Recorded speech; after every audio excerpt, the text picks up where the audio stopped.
Well, thank you very much, Klaus, and hello to everyone in beautiful Davos.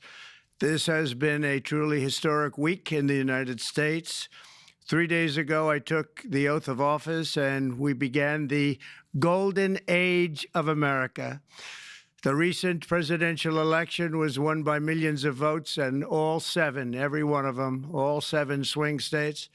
It was a massive mandate from the American people like hasn't been seen in many years. And some of the political pundits, even some of my so-called enemies, said it was the most consequential election victory in 129 years. That's quite nice.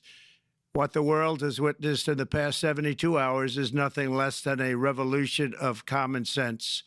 Our country will soon be stronger, wealthier, and more united than ever before, and the entire planet will be more peaceful and prosperous as a result of this incredible momentum and what we're doing and going to do.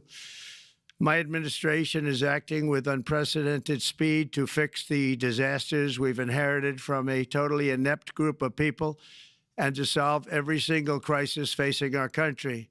This begins with confronting the economic chaos caused by the failed policies of the last administration.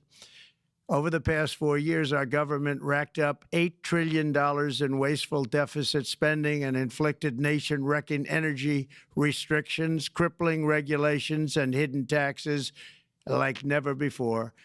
The result is the worst inflation crisis in modern history and sky-high interest rates for our citizens and even throughout the world. Food prices and the price of almost every other thing known to mankind went through the roof. President Biden totally lost control of what was going on in our country, but in particular with our high inflation economy and at our border. Because of these ruinous policies, total government spending this year is $1.5 trillion higher than was projected to occur when I left office just 4 years ago. Likewise, the cost of servicing the debt is more than 230% higher than was projected in 2020. The inflation rate we are inheriting remains 50% higher than the historic target. It was the highest inflation probably in the history of our country. That's why from the moment I took office, I've taken rapid action to reverse each and every one of these radical left policies that created this calamity, in particular with immigration, crime, and inflation. On day one, I signed an executive order directing every member of my cabinet to marshal all powers at their disposal to defeat inflation and reduce the cost of daily life. I imposed a federal hiring freeze, a federal regulation freeze, a foreign aid freeze, and I created the new Department of Government Efficiency. I terminated the ridiculous and incredibly wasteful Green New Deal. I call it the Green New Scam. Withdrew from the one-sided Paris Climate Accord and ended the insane and costly electric vehicle mandate. We're going to let people buy the car they want to buy. I declared a national energy emergency, and it's so important, national energy emergency to unlock the liquid gold under our feet and pave the way for rapid approvals of new energy infrastructure. The United States has the largest amount of oil and gas of any country on earth, and we're going to use it. Not only will this reduce the cost of virtually all goods and services, it'll make the United States a manufacturing superpower and the world capital of artificial intelligence and crypto. My administration has also begun the largest deregulation campaign in history, far exceeding even the record-setting efforts of my last term.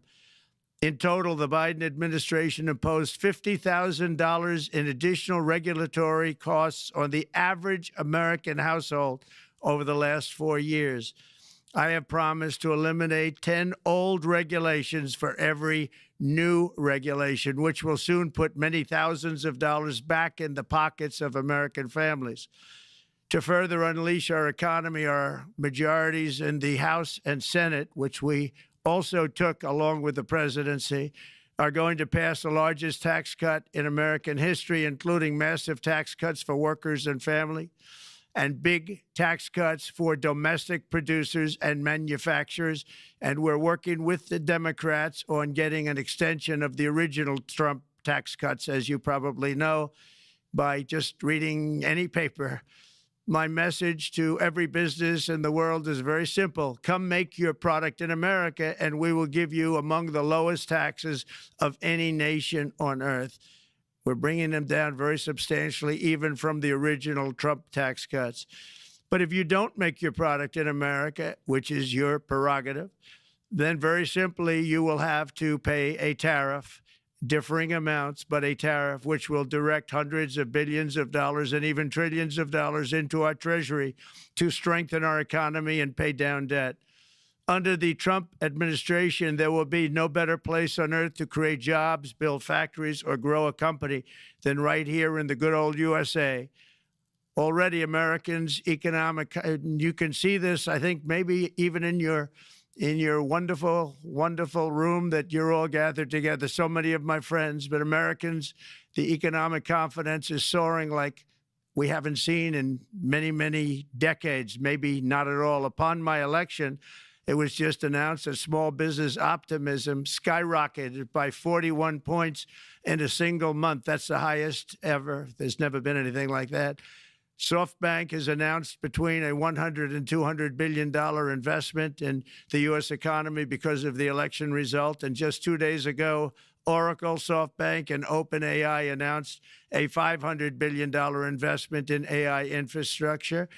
Other companies likewise have announced billions and billions and billions, adding up to trillions of investment in America, in the United States.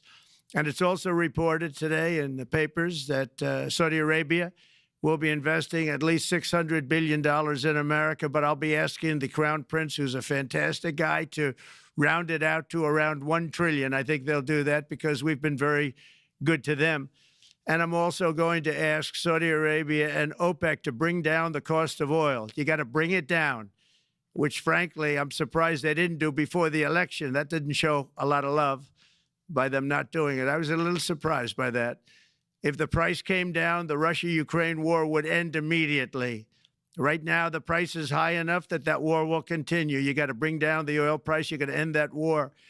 They should have done it long ago. They're very responsible, actually, to a certain extent for what's taking place. Millions of lives are being lost. With oil prices going down, I'll demand that interest rates drop immediately, and likewise, they should be dropping all over the world. Interest rates should follow us.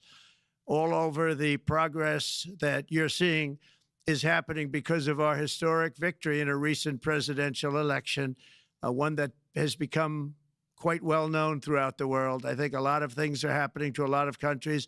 They say that there's light shining all over the world since the election, and even countries that we aren't particularly friendly with are happy because they understand what there is a future and how great the future will be. Under our leadership, America is back and open for business. And this week, I'm also taking swift action to stop the invasion at our southern border. They allowed people to come in at levels that nobody's ever seen before. It was ridiculous. I decided and declared to do, and very, very importantly, a national emergency on our border, immediately halted all entry of illegal border crossers, of which there were many, and began promptly returning the illegal trespassers back to the place from which they came. That action, as you've probably seen, has already started very strongly. I've deployed active duty U.S. military and National Guard troops to the border to assist in repelling the invasion. It was really an invasion. We will not allow our territory to be violated. After 4 long years, the United States is strong and sovereign and a beautiful nation once again. It's a strong, sovereign nation. In addition, I'm pleased to report that America is also a free nation once again. On day one, I signed an executive order to stop all government censorship. No longer will our government label the speech of our own citizens as misinformation or disinformation, which are the favorite words of censors and those who wish to stop the free exchange of ideas and, frankly, progress. we have saved free speech in America, and we've saved it strongly. With another historic executive order this week, I also ended the weaponization of law enforcement against the American people and, frankly, against politicians, and restored the fair, equal, and impartial rule of law. My administration has taken action to abolish all discriminatory diversity, equity, and inclusion nonsense, and these are policies that were absolute nonsense throughout the government and the private sector.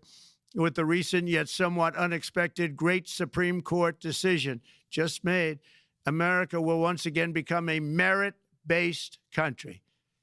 You have to hear that word, merit-based country.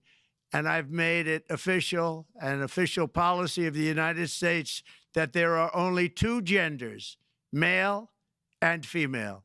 And we will have no men participating in women's sports, and transgender operations, which became the rage, will occur very rarely.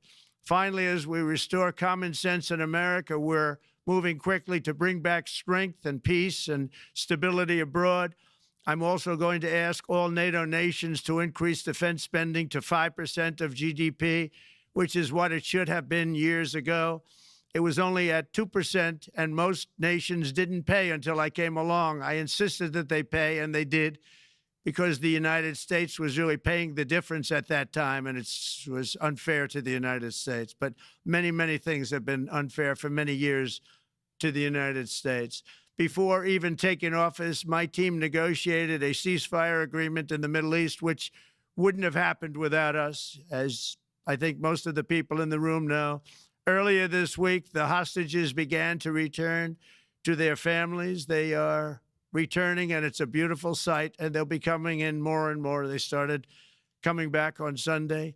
Our efforts to secure a peace settlement between Russia and Ukraine are now hopefully underway. It's so important to get that done. That is an absolute killing field.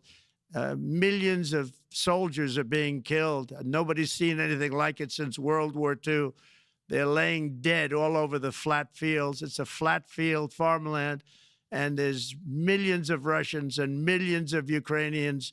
Nobody's seen anything like it since World War II. It's time to end it. And here in America, we have big events coming up. Next year, we have the 250th anniversary of America's founding. I'm so honored to be president during that. That's been a big event. They've been talking about it for 10 years. We also have the World Cup, and I understand Gianni's in the room. Infantino, he was very instrumental in helping us get it. He's there with you someplace, I think, and I want to thank him for that. And then we have the Olympics coming up, which I was instrumental in getting also in my first term. And who would have known that by skipping a term, I would get the Olympics? I was upset. I said, you know, I got the Olympics to come and I won't be president. But it turned out through a stroke of luck, or whatever you might call it, that I'm going to be president during the World Cup and the Olympics and the 250th anniversary. So that's going to be three big events. And we've accomplished more in less than 4 days. We have really been working 4 days than other administrations have accomplished in 4 years. And we're just getting started. It's really an amazing thing to see, and the spirit and the light over our country has been incredible. Under the last administration, our nation has suffered greatly, but we're going to bring it back and make it greater, bigger, stronger, better than ever before. I want to thank everybody for being with you. I would have been there myself, except the inauguration was 2 days ago. I thought it might be a little bit quick to make it the first stop, but we'll get there one day. We hope to get there. But I do appreciate, I heard the audience is fantastic, and many of my friends are in the audience, and I will be taking questions now from some very distinguished people. Thank you all very much. Thank you. Thank you very much, Mr. President, for that very powerful speech. And I think you could hear the applause all the way from Davos to the White House. But next year it will be even better, because then you can get the applause here in Davos. So we wish you welcome to our village next year. We hope to see you. Thank you very much. So We also know, Mr. President, that you open up for interaction here. We have a great panel with some of the most distinguished business people in the world. Let me start with someone that you know really well, that I think is almost a neighbor of you in Florida. Mr. Steve Schwartzman, Chairman, CEO, and co-founder of Blackstone Group. So, Steve, floor is yours. Well, Mr. President, Hello, Steve. I'm sure the Crown Prince of Saudi Arabia will be really glad you gave this speech today. I hope so. You've had the busiest 4 days that anybody can imagine, and congratulations for that. My question is about some of the things I've observed here at Davos. It's a terrific forum. I've met lots of people, as usual. I think I've been here 30 years. And a lot of the European business people have expressed enormous frustration with the regulatory regime in the EU, and they attribute slower growth rates here because of the numerous factors, but especially because of regulations. And you've taken a completely different approach in this area. And if you could explain the theory of what you're doing, how you're going to do it, and what you expect the outcome to be, I'd appreciate it. Well, thank you very much, and congratulations, Steve. You're a friend of mine, but on a great career. You have had an amazing career, and it continues. I just want to congratulate you. Very inspirational to a lot of people. I want to talk about the EU, because you mentioned specifically that I've also had a lot of friends and leaders of countries. I've gotten to know them all my first term and a little bit during this period of 4 years, and know them well, like them a lot, but they're very frustrated because of the time everything seems to take to get approved, environmental impact statements for things that you shouldn't even have to do that, and many, many other ways that it takes. And I'm going to give you a quick little example. In the private life, my beautiful private life, before I had all these things happening, the world is a little different. I had a nice, simple life. You knew that. But when I had that simple life, I did projects. And I had a big project in Ireland. And it had to get approval on something that would have made it even better. And I got the approval from Ireland in a period of a week. And it was a very, very efficient, good approval. And they informed me, though, the problem is you're going to have to get it from the EU, and we think that'll take 5 to 6 years. And they said, you have to be kidding. And this was before politics. And I said, wait a minute, it's not that important. I don't want to go 5 or 6 years, but it would have been a big investment. It would have been nice, and it would have been good for the project. And I sent the people to the EU to see if they could speed it up, and basically it was a 5 or 6 year wait just to get a simple approval that Ireland gave me in a period of literally not much more than a week. And I realized right then, that was the first time I really was involved with the EU, but I realized right then that's a problem, and I didn't even bother applying to do it. Or if I did, I pulled it very quickly. I have to be very accurate because I don't want to be criticized. He did apply, actually. No, I want to be very accurate. So I don't think I did, but if I did, I pulled it very quickly. It was just something you couldn't wait 5 years or 6 years to get an approval. So a lot of, in a very big business sense, a lot of people are claiming that's the problem. From the standpoint of America, the EU treats us very, very unfairly, very badly. They have a large tax that we know about, and a VAT tax, and it's a very substantial one.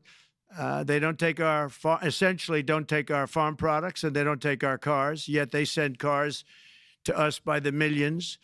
They put tariffs on things that we want to do, like, for instance, I think they actually, in terms of these are economic or non-monetary tariffs, and those are very bad, and they make it very difficult to bring products into Europe, and yet they expect to be selling, and they do sell their products in the United States. So we have, hundreds of billions of dollars of deficits with the EU, and nobody's happy with it, and we're going to do something about it, but nobody's happy with it. So I think the EU has to speed up their process. Friends of mine that are in some of the nations within the EU, great people, they want to be able to compete better, and you can't compete when you can't go through the approval process fast. There's no reason why it can't go faster. So, I'm trying to be constructive because I love Europe. I love the countries of Europe, but the process is a very cumbersome one, and they do treat the United States of America very, very unfairly with the VAT taxes and all of the other taxes they impose. One other, just to finish up, I got a call from the head of a major airline, one of the biggest airlines in the world, and he said, "Sir, could you help us? What? Landing in Europe is brutal. They charge us fees for everything, and it's so unfair." I said, "How does it compare to China?" He said, it's much worse. And the other thing, as you know, they took court cases with Apple, and they supposedly won a case that most people didn't think was much of a case. They won 15 or 16 billion from Apple. They won billions from Google. I think they're after Facebook for billions and billions. These are American companies, whether you like them or not. They're American companies, and they shouldn't be doing that. And that's, as far as I'm concerned, it's a form of taxation. So we have some very big complaints with the EU. Thank you. Thank you very much, Mr. President. We'll now go to one of your friends in the EU, Patrick Pouyanné. He's the chairman and CEO of Total Energies. I guess you have a question ready, Patrick, for the President. Mr. President, as we understand, energy is at the top of your agenda, and it's an honor for me to represent the energy industry tonight. In this panel, Total Energies is indeed the fourth largest oil and gas and electricity company in the world. I will not ask you a question about the oil price. It's quite clear what you expect from us. I will go to gas more. And our company is the largest #1 exporter LNG from the US company. We are a strong contributor to, and we invest in a mammoth LNG projects in Texas, $20 billion. It's far from 200, but it's $20 billion. And we contribute with that to security of supply to Europe as we export this LNG to Europe. Some experts fear that if there are too many projects developed in the US on LNG, this could have an inflationary impact on the US domestic gas price. And they recommend a pause on these projects. I would ask you the following question: what are your views about such a pause on investments on LNG in the US? What would happen if you would observe an increased domestic gas price because of these exports? And final question, which is important for Europe: would you agree to guarantee security of supply of US LNG to Europe? Well, in the last part of your question, yes, I would. I would make sure that you get it. If we make a deal, we make a deal, you'll get it. Because a lot of people do have that problem. They make a deal and then it can't get supplied because of war-type problems and other problems. So we would absolutely do that. LNG is very interesting because when I took office for the first term, one of the first things I looked at was there were two very massive plants in Louisiana, a state that has been very good to me, won it by many, many points. And I felt strongly indebted to it, actually. And they said there are two plants that have been under environmental consideration for more than 10 years. And they were costing, as you say, you know how expensive those plants are, but they were costing like 12 billion and I think 14 or 15 billion, but they couldn't get their permits. They were in review for years, many, many years, like a decade or more. And I said, so ridiculous. I know so much about that because in the construction industry, I had to go through it too, but I got good at it after a while. but I saw the projects, and you're talking about a total investment of 25 to $30 billion, and it looked like it was going to end. They couldn't get their permits, and I got them done in less than a week. It was done, completed. In fact, when they called them to announce that it was done, the countries, largely countries, Japan was involved and another country and some very big investors, they couldn't believe it. They actually couldn't believe it. And I said, just do yourself one favor. Don't pay any consultants, because the only one that got it done was me. I got it done because it was the right thing to do for the U.S. and for the world, but the consultants had nothing to do with it. You know, the consultants go in and they say, give us millions of dollars because Trump did it. Nobody called me about it. I just heard it was a problem for years. And I got it done because it was the right thing to do for the U.S. and the right thing to do for beyond. It had to do with energy, very important. So I think it's very important. I think I disagree with one. I think the more that you do, the lower the price is going to go. And what I'd like to see is rapid approvals. We're going to give very rapid approvals in the United States, like with the AI plants, talking to many people want to build them. That's going to be a very big thing. We're going to build electric generating facilities. They are going to build. I'm going to get them the approval. Under emergency declaration, I can get the approvals done myself without having to go through years of waiting. And the big problem is we need double the energy we currently have in the United States. Can you imagine? For AI to really be as big as we want to have it, because it's a very competitive, it'll be very competitive with China and others. So I'm going to give emergency declarations so that they can start building them almost immediately. And I think it was largely my idea because nobody thought this was possible. It wasn't that they were not smart, because they're the smartest. But I told them that what I want you to do is build your electric generating plant right next to your plant as a separate building connected. And they said, wow, you're kidding. And I said, no, I'm not kidding. You don't have to hook into the grid, which is old and, could be taken out. If it's taken out, they wouldn't have any way to get any electricity. So we are going to allow them to go on a very rapid basis to build their plant, build the electric generating plant. They can fuel it with anything they want, and they may have coal as a backup, good, clean coal.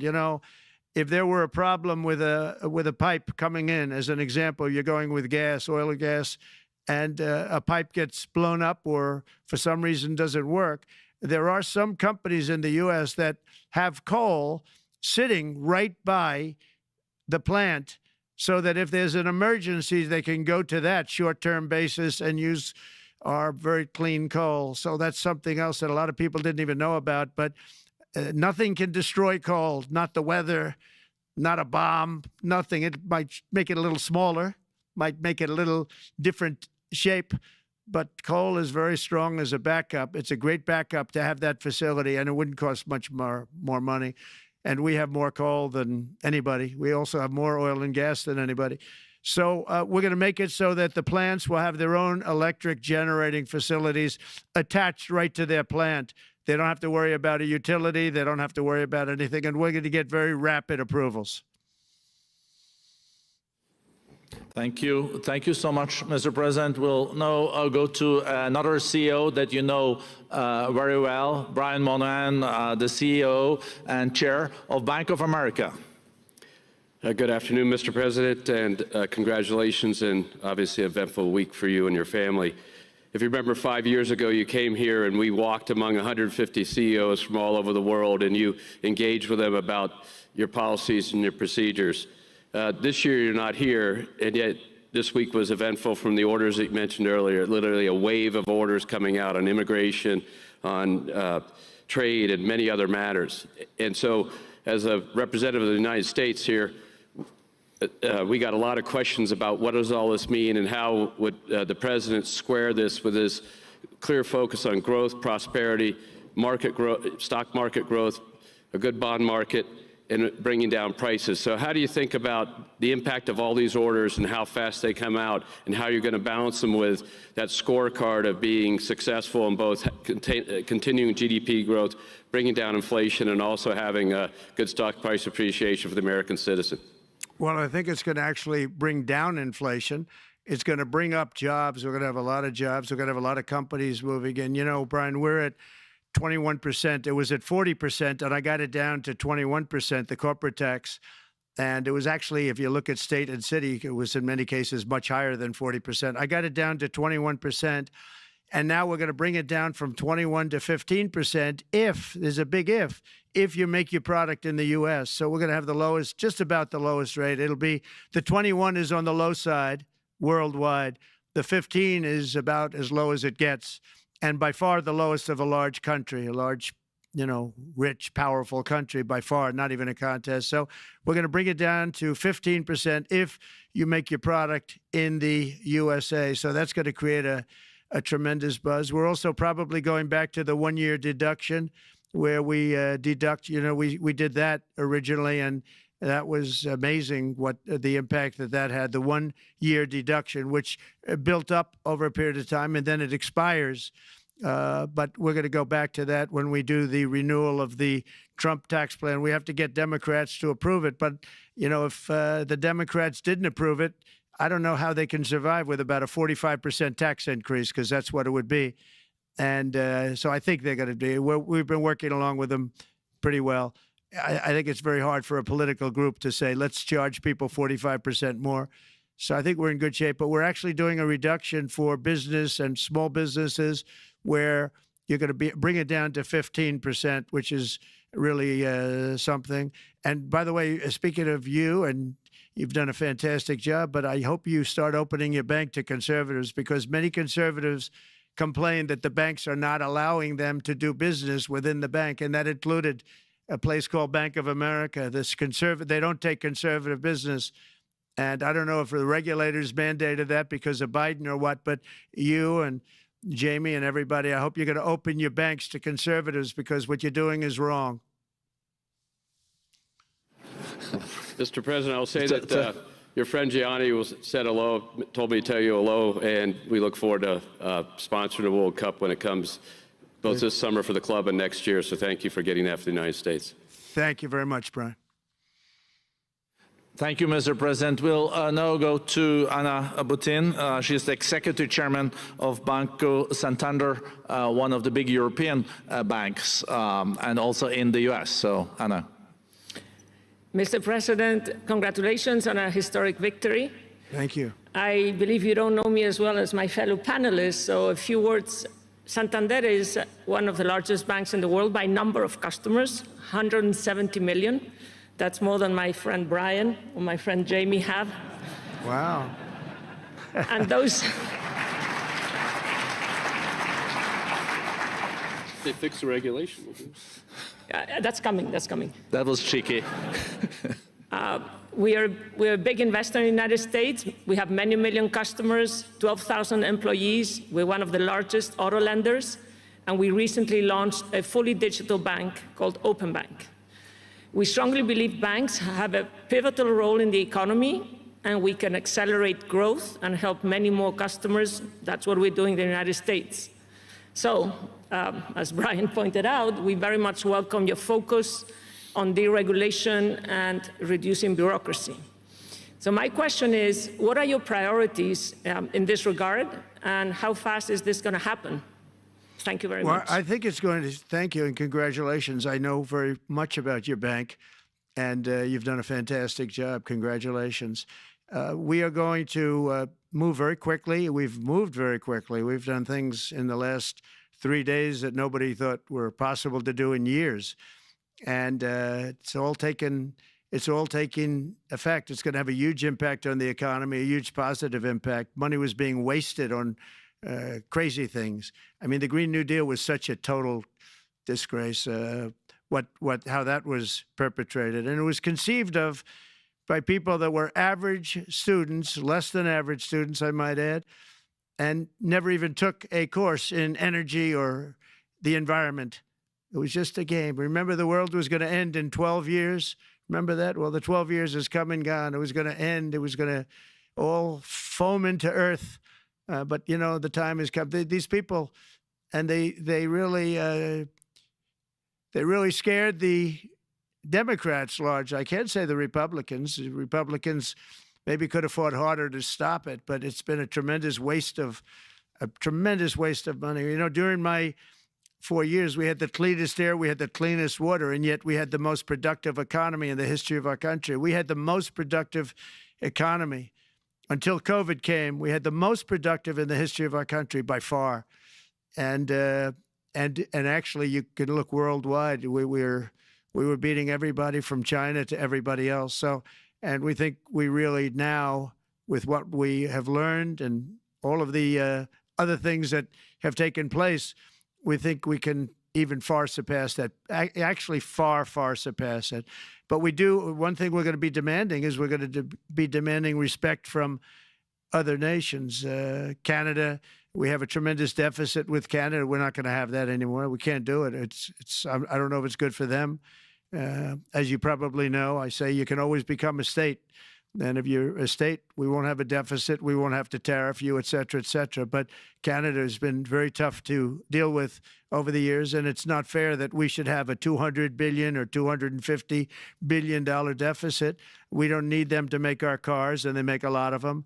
We don't need their lumber because we have our own forests, et cetera, et cetera. We don't need their oil and gas. We have more than anybody. So, you know, just as an example, with Mexico, we're dealing with Mexico, I think, very well.